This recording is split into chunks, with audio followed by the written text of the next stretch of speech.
Bien-aimés dans le Seigneur, bonsoir, bienvenue à notre émission 30 minutes avec le Christ. Je suis dans la joie de vous retrouver ce soir. J'espère que vous avez passé une semaine agréable, une semaine bénie. Vous avez vu les bontés de l'Éternel et vous êtes dans la joie comme moi. Voilà, nous avons célébré la Pâque, nous avons célébré, nous avons dansé, nous avons adoré le Seigneur, nous avons loué le Seigneur. La semaine passée, c'était la Pâque. Voilà, Dieu nous a fait énormément de bien. Dieu a été avec nous, il est toujours avec nous.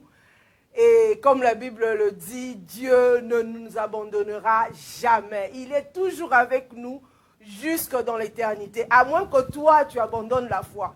À moins que toi, tu abandonnes le Christ. Sinon, moi, je n'abandonnerai jamais le Christ.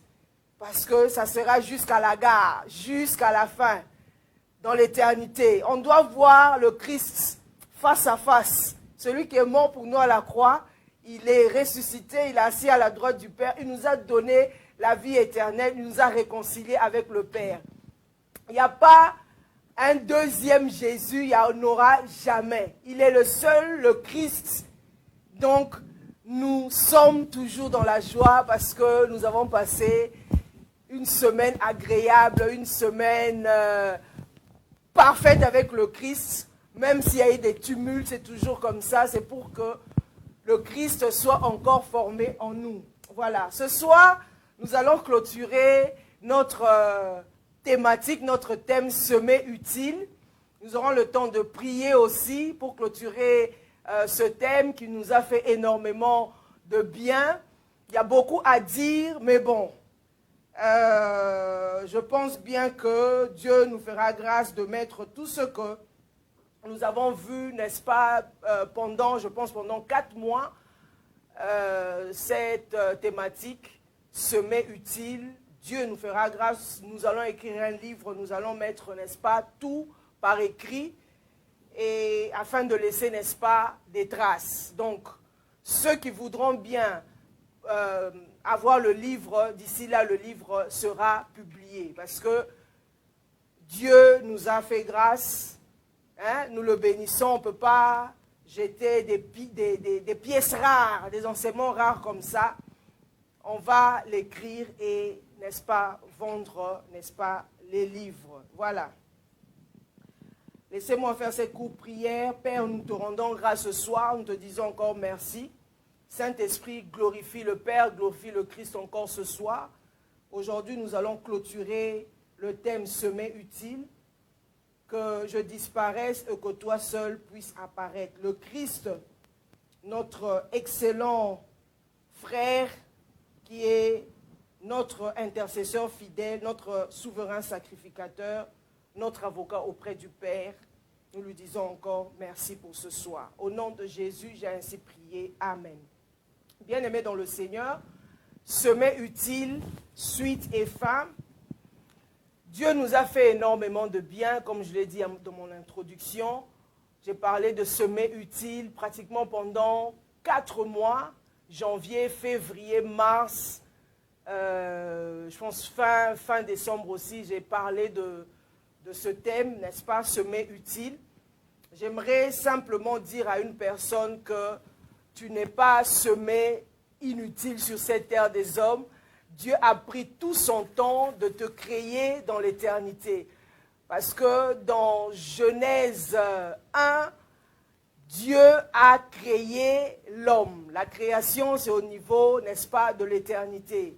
C'est immatériel. Dans le secret, Dieu créait l'homme. Créons l'homme à notre image, selon notre ressemblance. Dans le conseil de Dieu, Dieu, le Père, le Fils et le Saint-Esprit ont pris le temps de créer, c'est-à-dire de penser.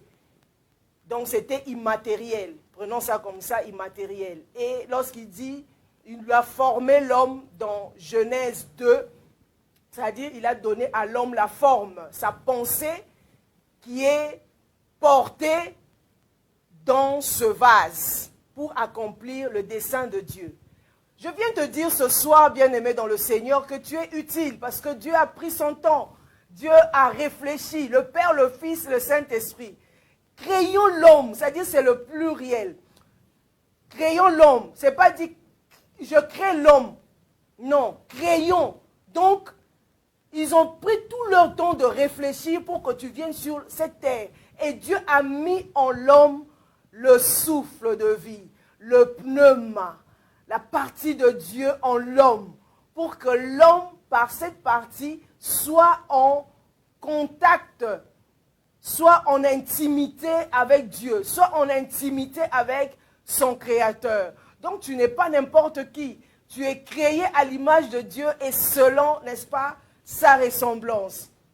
Nous avons dit dans 2 Corinthiens 4, verset 7, nous portons ce vase dans des vases, nous portons ce trésor dans des vases de terre. Nous portons ce trésor dans des vases de terre. 2 Corinthiens 4, 7. Donc dans les vases de terre, c'est ce corps. Nous portons le Christ, nous portons des trésors, nous portons des dons, des talents en nous.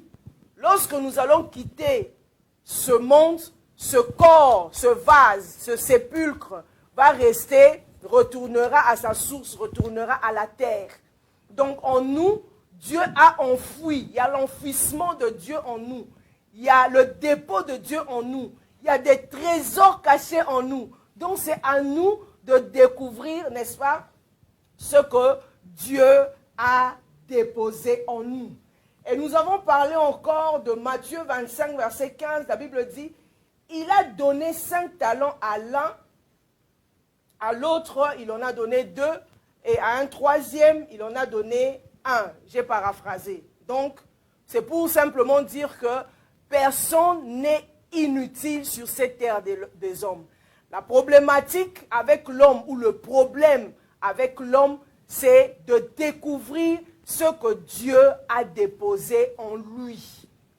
Alors, lorsque Dieu a réfléchi et il a mis en nous des dons et des talents, la vocation, notre mission sur cette terre des hommes, notre appel sur cette terre des hommes, c'est que l'homme maintenant doit prendre tout son temps de se découvrir dans la prière, dans la méditation,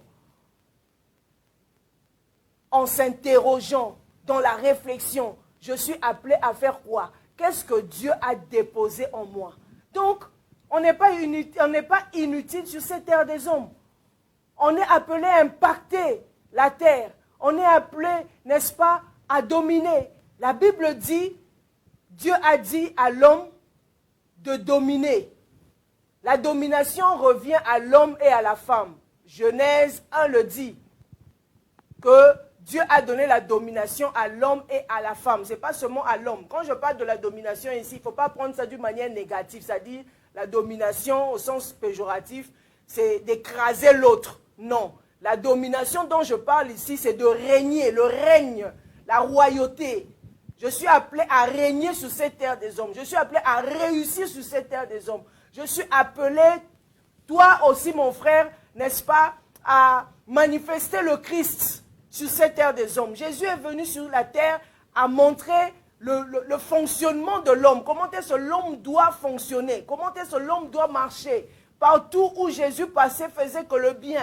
Donc Jésus est notre modèle parfait. Il est la parole, il est la plénitude. Il a tout laissé sur la terre et à la croix, il a dit tout est accompli. Donc il a achevé sa mission sur la terre. Il est monté, n'est-ce pas, auprès du Père.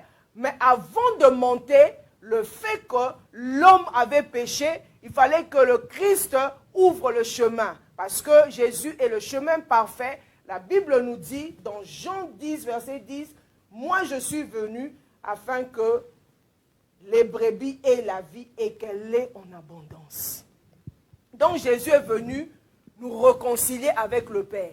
Jésus est venu nous donner la vie. Jésus est venu ouvrir le chemin.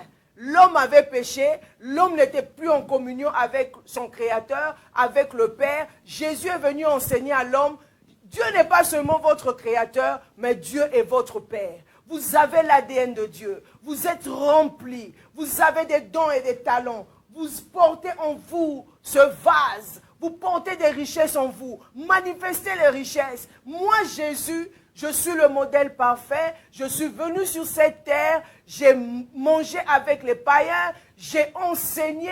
J'ai fait des miracles parce que la plénitude était, n'est-ce pas, en moi. Avant de monter, Jésus a enseigné. Jésus a parlé de son Père. Nous a montré que Dieu est notre papa. Bien-aimé dans le Seigneur, semé utile. Tu es semé utile. Moi aussi, je suis semé utile sur cette terre des hommes. C'est pour que nous manifestions ce que Dieu a mis en nous. Et qu'est-ce que j'ai dit encore? J'ai dit que nous sommes plantés sur cette terre des hommes. Nous devons, pour que ce que Dieu a déposé en nous, nous devons mourir. On doit mourir avec le Christ. Il faudrait que le vieil homme meure. Il faudrait que notre ancienne identité meure, soit sacrifiée avec le Christ dans la croix. Il faudrait que nous mourions. Il faudrait accepter d'être écrasés comme les grappes de raisin. Pour avoir le jus de raisin, les grappes de raisin doivent passer par le pressoir. Doivent passer par le pressoir. Pour avoir, n'est-ce pas, même n'importe quel jus, il faudrait qu'il y ait une certaine transformation. Donc, l'homme doit mourir. La mort, c'est-à-dire c'est ton ancienne identité, qui tu es ou qui tu étais exactement lorsque tu étais dans le péché. C'est-à-dire ton ancienne identité doit mourir. Tu dois mourir avec le Christ et vivre la nouvelle vie, la vie nouvelle avec le Christ. Et lorsqu'on meurt, c'est la vie de Dieu qui est en nous, la Zoé de Dieu qui doit couler en nous. Nous devons manifester le Christ. Je l'ai illustré en disant, en donnant l'exemple du grain. Le grain, lorsque le grain est en terre, bien-aimé dans le Seigneur, le grain est en terre, le grain, pour que le grain sorte, donne les fruits, le grain doit pourrir. Le grain en question doit rester pendant, je dirais, X temps, pour que le grain sorte de la terre. Donc, pour qu'il sorte de la terre, ou qu'elle sorte de la terre, la semence, c'est-à-dire, elle doit obéir à la loi du sol. À la loi du sol. Si le Christ a été enseveli, a été enterré pendant 3 jours, oublié, humilié, persécuté, il avait un but à atteindre. Lui-même, en tant que Christ, la parole, est resté en terre pendant 3 jours. Il a montré que je suis la parole faite chair. La parole, c'est moi-même. La parole, n'est-ce pas? Je dois donner moi-même l'exemple en restant sous la terre. Montrer à l'homme que tu es appelé à obéir à ma parole. Tu es appelé à te soumettre à ma parole si tu veux, n'est-ce pas, porter des fruits. Parce que l'homme a été créé par la parole. Pour que l'homme évolue, pour que l'homme réussisse, l'homme doit obéir à la parole. C'est comme le poisson. Le poisson vit dans l'eau. C'est son lieu, c'est son environnement. C'est son lieu de croissance, c'est son environnement. Donc, le poisson reste dans l'eau. Le lion à sa place reste dans la savane. Donc, l'homme, sa place idéale, sa source, c'est la parole.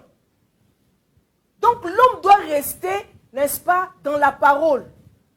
L'homme n'a pas un autre endroit pour, n'est-ce pas, produire les fruits.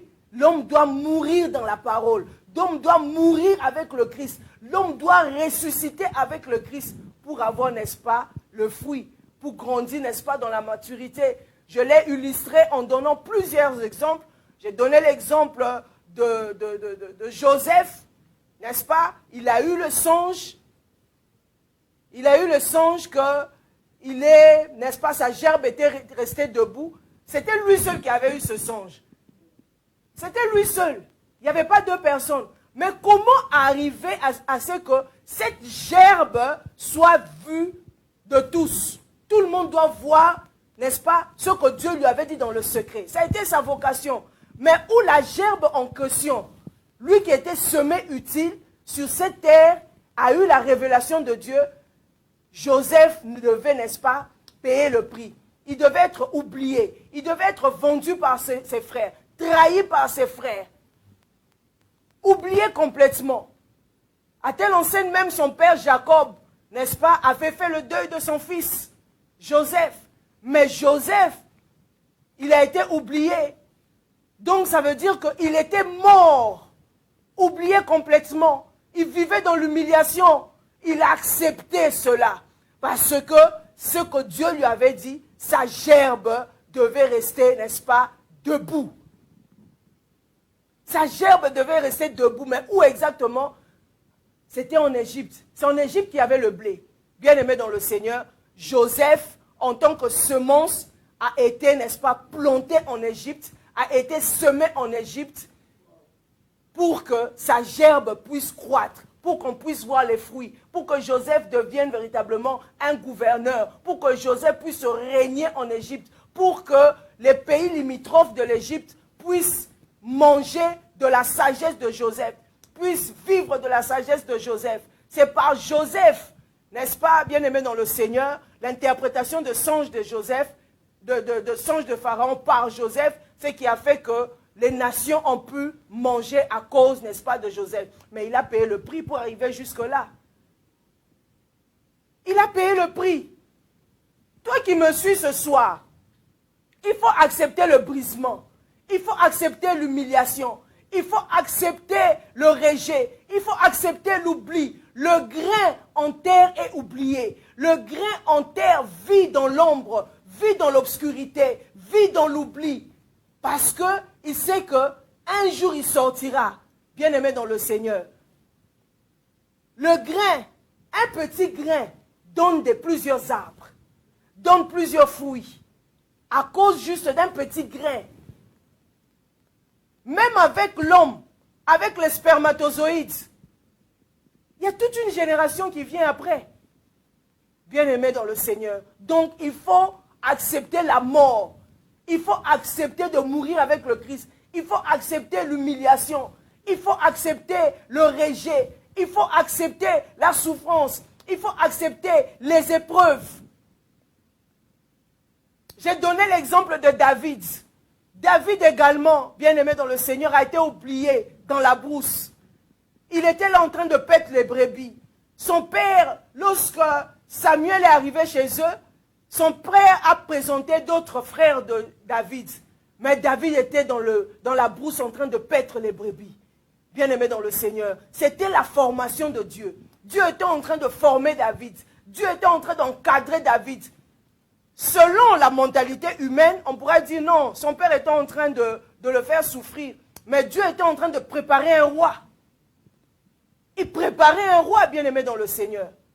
Certaines choses, on peut trouver que c'est la souffrance, mais ce n'est pas la souffrance. Ce n'est pas du tout la souffrance. Vous pouvez avoir été, vous avez grandi par exemple chez votre tante avec des enfants, et puis ces enfants étaient là, ne faisaient rien, surtout les filles, et puis vous étiez là en train de laver les habits, de laver les assiettes et tout. C'est vous qu'on envoie à tout moment, va faire à manger et tout. Or, votre tante était en train de vous former à être une bonne femme, à être une femme qui sait cuisiner, à être une femme qui sait prendre soin de sa maison, à être une femme responsable, à être une femme autonome, à être une femme qui sait prendre des responsabilités, à une femme aussi, une femme obéissante. Lorsqu'on te donne des ordres, qu'est-ce que tu peux faire? Donc, peut-être les enfants de ta tante, toi qui me suis, étaient là juste en train de dormir, de regarder les films et tout. Mais lorsque vous regardez maintenant, peut-être que c'est toi qui me suis ce soir qui est marié. C'est toi qui es dans la joie. C'est toi qui bénéficie de l'éducation de ta tante. Peut-être que ta tante, si elle vit encore, elle se dit, mais c'est une grosse erreur que j'ai faite. Mais c'était dans le plan de Dieu. Peut-être qu'à un moment donné, vous aviez pleuré. Oh, on est en train de me faire souffrir. C'est moi qui dois tout faire. C'est moi qui dois laver les assiettes. C'est moi qui dois faire la lessive. C'est moi qui dois faire ceci. Ces enfants sont là en train de regarder la télé. Vous avez peut-être passé une enfance difficile. Vous n'avez pas eu le temps de regarder la télé. Mais je viens te dire ce soir que ça a été la formation divine. C'est que vous étiez en train de vivre. Vous étiez en terre, oublié. Mais c'était la formation de Dieu. C'était la formation de Dieu. Bien-aimés dans le Seigneur, il faut, en chaque circonstance, moi je dis toujours, tout ce que vous passez, tout ce que vous subissez, regardez cela avec un œil prophétique. Regardez cela avec un œil spirituel. Qu'est-ce que Dieu veut m'enseigner à travers cette situation? Ne regardez pas les choses avec un œil négatif, non. Regardez les choses avec un œil positif. Quel est l'enseignement de Dieu? Qu'est-ce que Dieu veut me dire? Qu'est-ce que Dieu veut m'enseigner? Qu'est-ce que je peux tirer de cette souffrance? Parce que peut-être que Dieu est en train de vous former à être une femme douce, à être un homme patient, à être un homme rempli de tempérance, à être un homme humble, à être un homme travailleur. Dieu est en train de vous former. Donc il faut regarder toute épreuve avec un œil mature, avec un œil prophétique, avec un œil spirituel, avec un œil, n'est-ce pas, un œil rempli d'amour. Sinon, c'est vous qui allez continuer, n'est-ce pas, à répéter les mêmes choses. Dieu vous attend à un stade de X, à un stade de B. Vous êtes en train de murmurer comme les enfants d'Israël. Vous allez rester dans le désert 430 ans. Alors que Dieu vous attend à la terre, dans la terre promise. Dieu vous attend là où coule le lait et le miel. Bien-aimés dans le Seigneur, prenez les choses d'une bonne manière. Prenez les choses, bien-aimés dans le Seigneur, d'une bonne manière. Les exemples sont légion. J'ai donné l'exemple de Christ. Le Père l'avait abandonné. Bon, c'est ce qu'on peut le dire, mais il n'a pas abandonné, mais à Gethsémane, j'ai donné cet exemple. À Gethsémane, où il était allé prier avec ses disciples même dormaient. Mais c'était un moment crucial pour Jésus. C'était un moment décisif pour le Christ. Donc, il dit au Père d'éloigner la coupe. Dieu ne répond pas. Parce qu'il devait aller à la croix. C'était un moment difficile pour Jésus. Selon l'esprit, il avait déjà gagné le combat. Mais il avait cette chair. Il avait cette chair. C'était la guerre de la chair, de ce corps. Mais il devait aller à la croix. Bien-aimé, ça a été une épreuve pour lui. Il a prié à Gethsémane. Il a prié à Gethsémane. Père, éloigne de moi cette coupe. Il a prié. Ça, c'était son humain, son côté humain qui parlait. Mais lorsqu'il a dit que ta volonté soit faite, son but c'était la croix. C'était ça l'épreuve de Christ.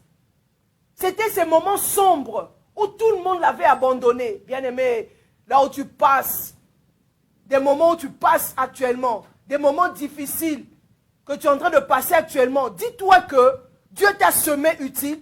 C'est pour que le jus qui est en toi, c'est pour que le Christ qui est en toi, c'est pour que les dons qui sont en toi, c'est pour que les richesses que Dieu a mises en toi sortent de toi, pour que tu deviennes l'ombre des autres, tu deviennes un témoignage des autres, que ta vie soit un témoignage. Nous lisons la Bible, nous lisons la vie de David. David est devenu le roi. Il a eu l'occasion de tuer Saül. Il a pris même le pont de son... Il a coupé le pont de l'habit de Saül. C'était un roi, mais il connaissait les lois spirituelles. Il n'avait pas tué. Il a laissé Saül vivre. Il dit, c'est un roi, c'est un oint de Dieu. Dieu n'a qu'à s'occuper de lui. Mais Saül a tout fait pour tuer David. Mais David, c'était pour lui une épreuve. Une épreuve. Mais il a continué à être fidèle à Dieu. Dans l'épreuve, il a continué à être fidèle à Dieu. Dans la brousse, il a été fidèle à Dieu. Il était en train de paître les brebis, bien-aimé dans le Seigneur. Un enfant de 17 ans qui a déjà été oint dans la royauté, dans le secret, par Samuel. Et puis son père lui dit encore, retourne à la brousse. Va paître les brebis là-bas. Mais on t'a déjà oint. On t'a déjà oint. Tu as déjà l'huile. Il y a déjà l'huile. Maintenant, son père lui dit, oh, quitte là, retourne là-bas petit, va paître les brebis. C'est pour dire que le temps de Dieu, de la formation de Dieu n'était pas encore fini. Donc, on peut tout te oindre. Tu peux avoir l'héritage, mais à certaines choses, Dieu dit que ce n'est pas encore le moment. Il faut retourner en brousse. Il faut retourner aller paître les brebis. Il faut retourner afin que ton cœur soit encore forgé, afin que ton intérieur soit encore formé. C'est ce que Dieu a fait dans la vie de David. Lorsque David est sorti, après combien d'années, il est devenu roi d'Israël. Ça a pris du temps. C'était le temps de formation de David pour que David ait un cœur de roi. Dieu ne cherchait pas seulement le roi, mais il cherchait un cœur qui peut le servir. Un cœur transformé, un cœur qui peut aimer son peuple, un cœur qui peut emmener Israël à un autre niveau, un cœur qui peut montrer à Israël l'adoration. David est resté dans la brousse, en train de paître le brebis. C'est dans la brousse que David a appris l'adoration. C'est dans la brousse que David a appris plusieurs psaumes. C'est dans la brousse que David a élevé le niveau de l'adoration. À telle enseigne que lorsqu'il s'est trouvé devant Saül, lorsque Saül était animé de mauvais esprits, David a commencé à adorer et les esprits mauvais sortaient. Il a tout appris dans la brousse. Bien-aimé dans le Seigneur, à apprécier vos épreuves. C'est dans les épreuves qu'on apprend beaucoup de choses. C'est dans les épreuves qu'on tire beaucoup de leçons de la vie. C'est dans les épreuves qu'on est formé. C'est dans les épreuves que le cœur est transformé. C'est dans les épreuves qu'on apprend la tempérance. C'est dans les épreuves qu'on apprend à aimer. C'est dans les épreuves, bien-aimés dans le Seigneur, que tout ce qui est en nous est, n'est-ce pas, enlevé, extirpé par la main puissante de Dieu. J'ai parlé encore de la transformation invisible. Donc, Dieu, pendant les épreuves, Dieu nous transforme intérieurement. Dieu enlève tout ce qui est en nous, qui ne glorifie pas son nom. Tout ce qui empêche que les trésors qui sont en nous ne sortent pas. Dieu travaille notre intérieur. Tout ce qu'on a été semé en nous, tout ce que le péché a déposé en nous, bien-aimés dans le Seigneur, c'est dans les épreuves que Dieu travaille notre intérieur. Parce qu'il veut que notre cœur soit transformé. Le cœur qu'il aime, les trésors qui sont en nous, bien-aimés dans le Seigneur, puissent, n'est-ce pas, se révéler, se manifester. Ma prière ce soir est simplement que tu restes à un endroit où la bonne nouvelle est prêchée, où le Christ est prêché, afin que tu grandisses spirituellement, afin que tu atteignes la maturité, afin que tu grandisses dans la volonté de Dieu, afin que ta vocation soit révélée, afin que les trésors que Dieu a déposés en toi se manifestent véritablement, totalement, afin que ta vie soit ou devienne carrément une adoration, afin que ta vie devienne, n'est-ce pas, un chant de l'Éternel, afin que lorsque Dieu te voit dire oui, lorsqu'un père voit un enfant réussir, un père présente son enfant facilement. Voici mon fils. C'est la même chose. Voici mon fils. Dieu est content lorsque son fils a accompli la mission, lorsqu'il est retourné auprès du Père. Les anges étaient dans la joie parce que Christ avait réussi sa mission, parce que Christ avait mis le Père dans le repos, parce que Christ avait ouvert, n'est-ce pas, le chemin, parce que Christ avait révélé le Père. Le Père a dit, assieds-toi à ma droite pour que je fasse de tes ennemis ton marchepied. Semer utile. Bien-aimé, n'insulte pas Dieu. N'insultons pas Dieu. Faisons en sorte de marcher avec le Saint-Esprit. Le Saint-Esprit fasse le travail en nous. N'arrêtons pas le Saint-Esprit. N'attristons pas le Saint-Esprit. Laissons le Saint-Esprit travailler en nous. La main de Dieu travailler en nous. La main invisible travailler en nous. Afin que nos vies deviennent une adoration. Nos vies reflètent le Christ. Que nous disions, ce n'est plus moi qui vis, c'est Christ qui vit en moi. Ce n'est plus moi qui vis, c'est Christ qui vit en moi. Lorsque Christ, votre vie paraîtra, vous paraîtrez avec lui dans la gloire. Lorsque la semence sort du sol, lorsque la semence a obéi à toutes les lois du sol, la semence sort, la semence révèle le travail visible. C'est par là qu'on pourra juger si véritablement tu as été semé utile par les fruits. Quels sont tes fruits? C'est comme un manguier. Un manguier ne parle pas. Un manguier ne parle pas, mais il parle au travers de ses fruits. des mangues. Quand on prend une mangue, surtout en Afrique, quand je vais à Kinshasa, à Abidjan, tu manges la mangue, tu dis waouh, ça c'est quelle mangue, il n'y a pas d'engrais. C'est tellement naturel, c'est tellement sucré, c'est tellement bon. C'est-à-dire que ça donne la vie même à mes cellules, à mon corps. On mange tellement sain en Afrique. Bien aimé, c'est la même chose. Donc, quand les gens te verront, ce n'est pas une histoire que toi-même tu es là en train de témoigner. Non, que tes œuvres parlent d'elles-mêmes. Que tes fruits parlent de lui-même. C'est simple. Jésus n'a pas tellement parlé, mais nous voyons ses œuvres. Que tes œuvres parlent, bien-aimés dans le Seigneur. Nous allons prier et clôturer, n'est-ce pas, parce que nous sommes semés utiles au nom de Jésus. Juste 5 minutes, bien-aimés dans le Seigneur. Comme je l'ai dit, nous avons célébré la Pâque la semaine passée. Même la mort, la tombe n'a pas retenu Jésus-Christ. Oh, bien-aimés dans le Seigneur. La prison n'a pas arrêté Joseph. Le désert n'a pas arrêté Moïse. L'oubli n'a pas arrêté David.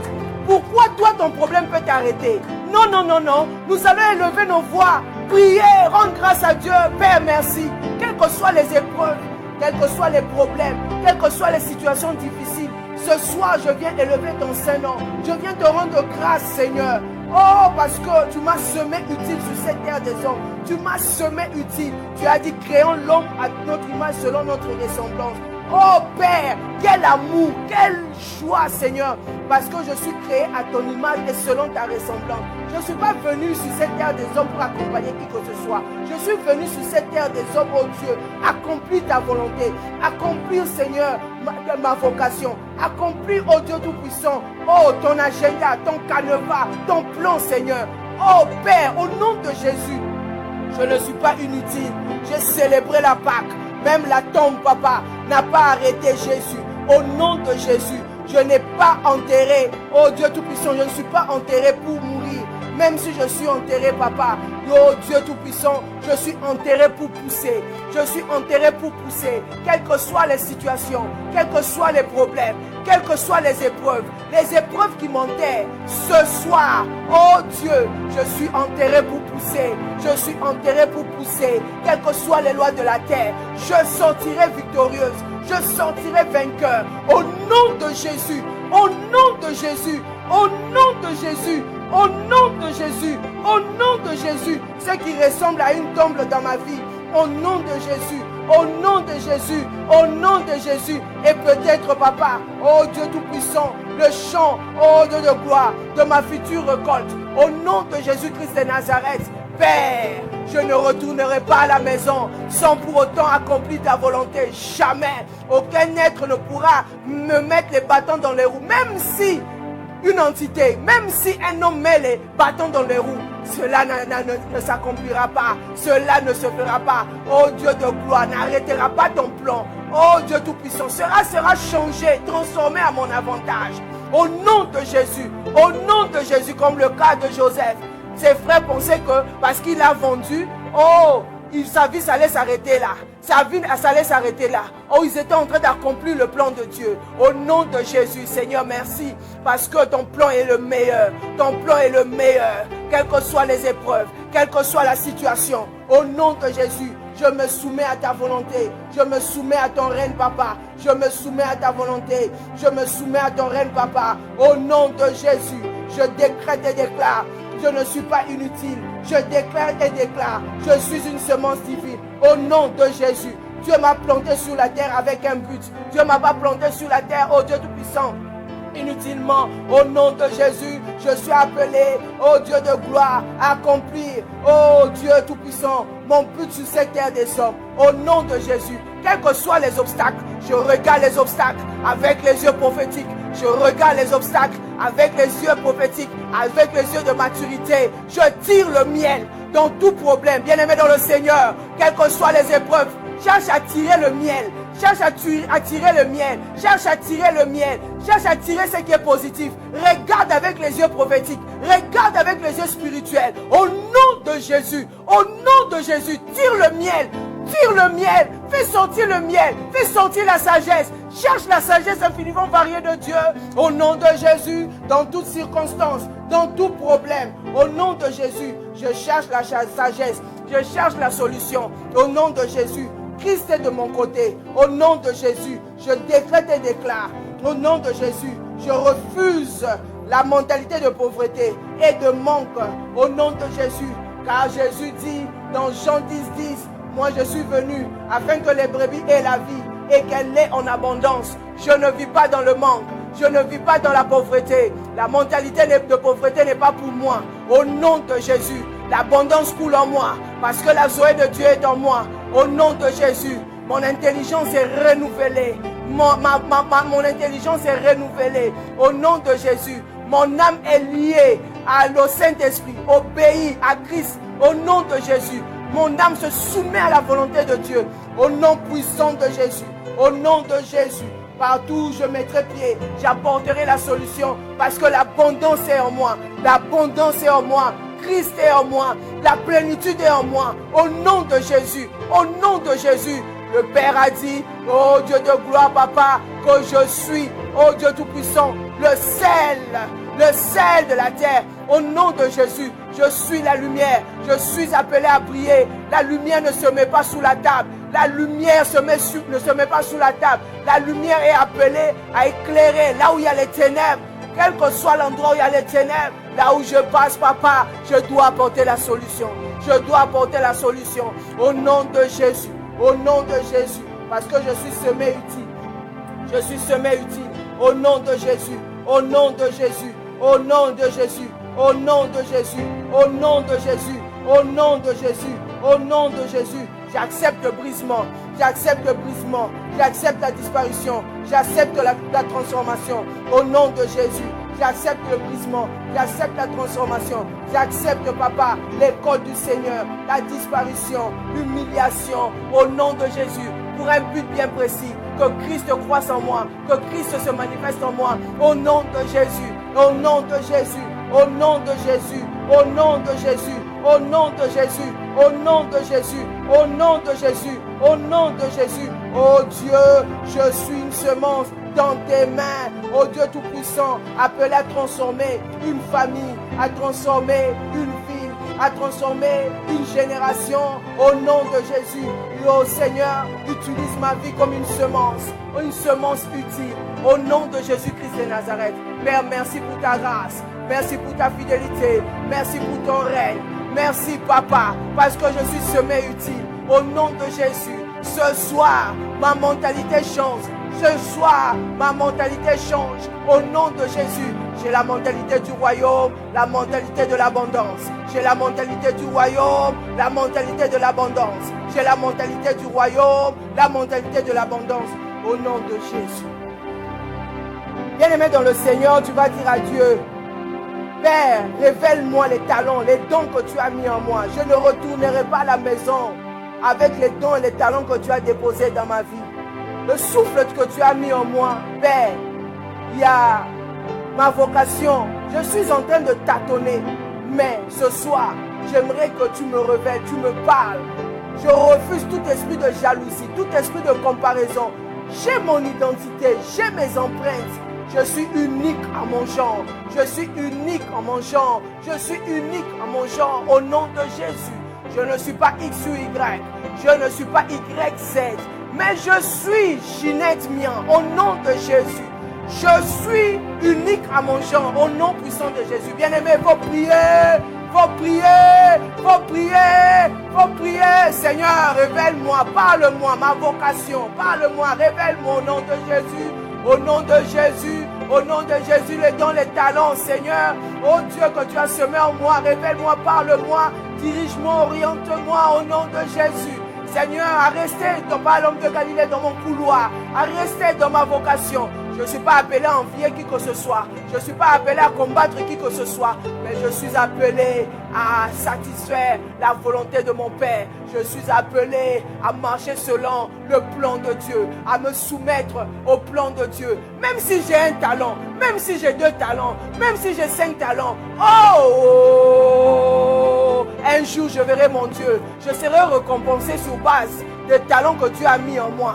Pas sur base des talents que X ou Y on a, mais sur base de ce que Dieu a planté en moi, ce que Dieu a semé en moi. Car la parole de Dieu déclare, nous portons ce vase dans des corps, dans des vases de terre.